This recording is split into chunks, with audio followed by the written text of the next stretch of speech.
Welcome to a new episode of Discover Daily, the AI-generated podcast curated by Perplexity to satisfy your curiosity about the latest in tech, science, and culture.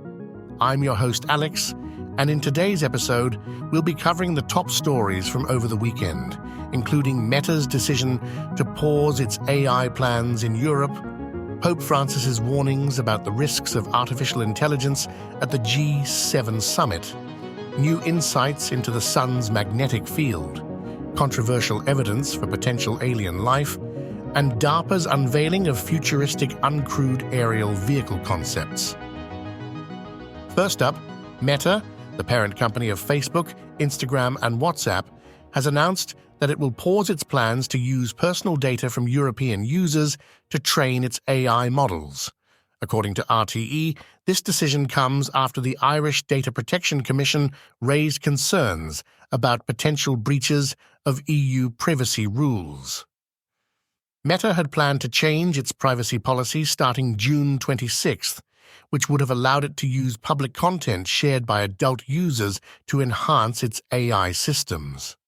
However, privacy campaigners filed complaints in 11 European countries, arguing that Meta's approach may violate the General Data Protection Regulation, or GDPR.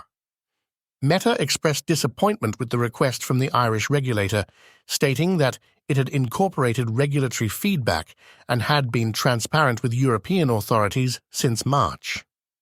The company believes this delay is a step backwards for European innovation and competition in AI development. Meta remains confident that its approach complies with European laws and regulations, but acknowledges that it won't be able to launch its AI models in Europe at the moment without including local information. The Irish Data Protection Commission welcomed Meta's decision to pause its plans, noting that it followed intensive engagement between the regulator and the company.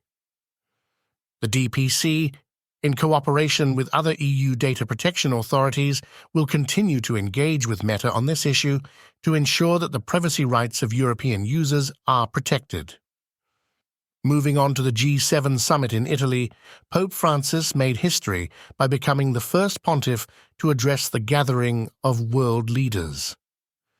As reported by ABC News, the Pope warned about the dangers of artificial intelligence, urging politicians to ensure that the technology remains human-centric.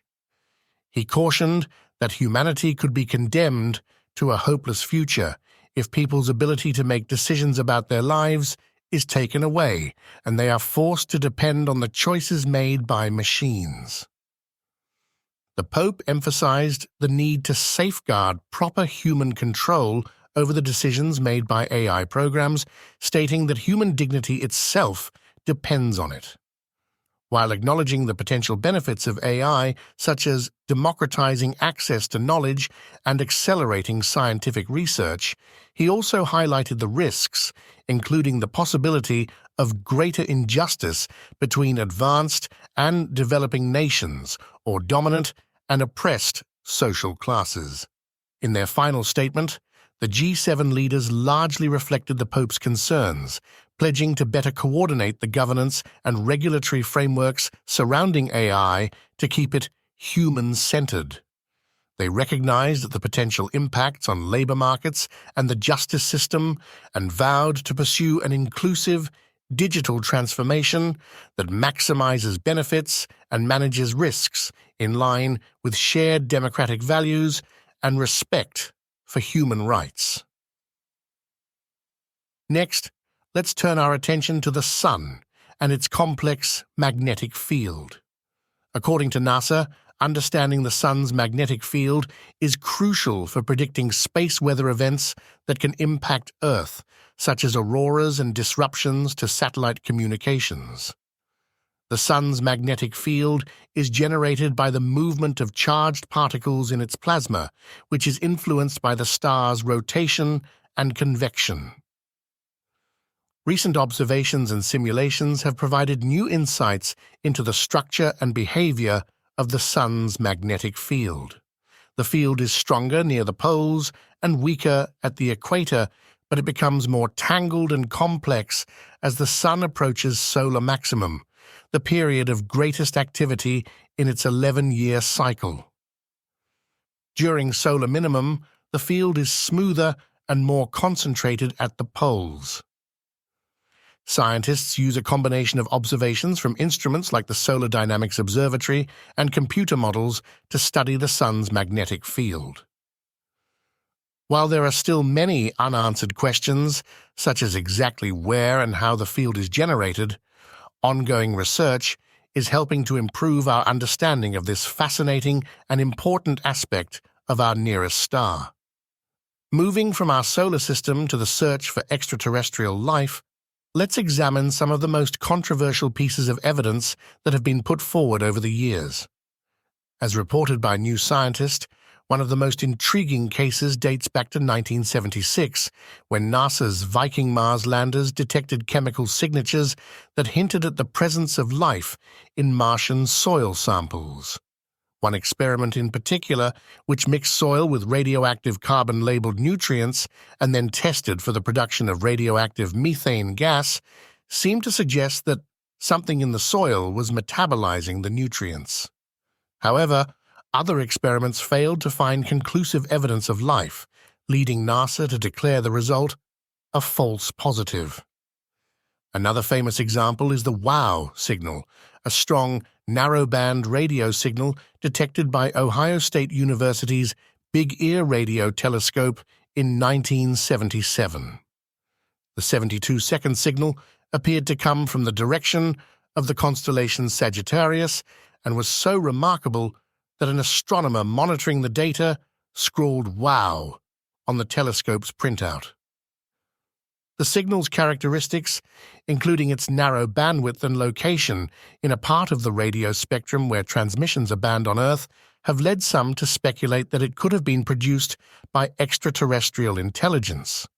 However, despite numerous attempts, the signal has never been detected again, and its origin remains a mystery. More recently, in 2002, Russian astrobiologists claimed that a radiation-resistant microbe called Deinococcus radiodurans may have evolved on Mars and been transported to Earth via meteorites. They argued that the microbe's extraordinary resistance to radiation could not have developed in the time available on Earth, and instead pointed to Mars as a more likely origin. However, this hypothesis remains controversial and has not been widely accepted by the scientific community. Finally, let's take a look at some exciting developments in the world of uncrewed aerial vehicles, or UAVs. DARPA, the Defense Advanced Research Projects Agency, has recently unveiled design concepts for a new generation of vertical takeoff and landing UAVs that could revolutionize military operations. As reported by Composites World, the Ancillary Program, which stands for Advanced Aircraft Infrastructure-less Launch and Recovery, aims to create UAVs that can carry heavy payloads over long distances and operate autonomously without the need for specialized launch and recovery equipment. The 6 design concepts, developed by a mix of startups and established aerospace companies, showcase a variety of innovative approaches to achieving these goals. For example, some designs feature unique configurations and propulsion systems that allow the UAVs to take off and land vertically like helicopters while flying efficiently like fixed-wing aircraft. Others incorporate advanced materials and structures to reduce weight and increase payload capacity. DARPA hopes that these new UAVs will provide a significant boost to military capabilities, particularly for the Navy and Marine Corps. Potential applications include long-range reconnaissance, surveillance, and targeting missions launched from ships or remote land locations.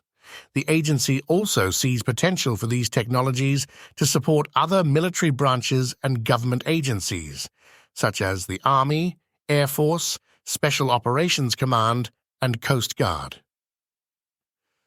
The Ancillary Program is currently in Phase 1B, with performers refining their designs and conducting risk reduction testing. The project is expected to culminate in flight tests of the selected X-plane designs starting in early 2026, paving the way for a new era of autonomous, long-range, heavy-lift UAVs that could transform military operations and beyond. Well, that's all we have for today's episode of Discover Daily. As always, our goal is to keep you informed and curious about the latest developments in tech, science, and culture. If you enjoyed today's episode, be sure to subscribe to Discover Daily wherever you listen to podcasts, and check out the episode description for links to the full stories we've covered. You can also download the Perplexity app on Android or iOS. Thanks for tuning in, and remember to join us again tomorrow for another episode. Until then, stay curious.